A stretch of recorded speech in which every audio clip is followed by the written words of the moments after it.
بل هو قرآن مجيد في لوح محفوظ। এই কোরআন দুনিয়ার কোনো মানুষে দেখিছে না, দুনিয়ার কোনো মানুষে বানাইছে না। লৌহে মাহফুজ তাকিয়া আল্লাহ তাবারক ওয়া তাআলা এই কোরআন কারীম নাযিল করিয়া দিলেন। সুবহানাল্লাহ। সাল্লাল্লাহু আলা মুহাম্মাদ সাল্লাল্লাহু আলাইহি ওয়াসাল্লাম।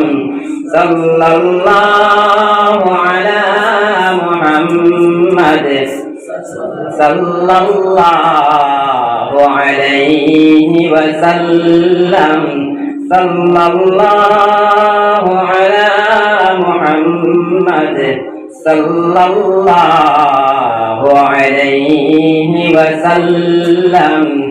या रब मेरे आँखों में समा जाए मदीना, या रब मेरे आँखों में समा जाए मदीना। मुद्दत से मेरे दिल में तमन्ना मदीना, मुद्दत से मेरे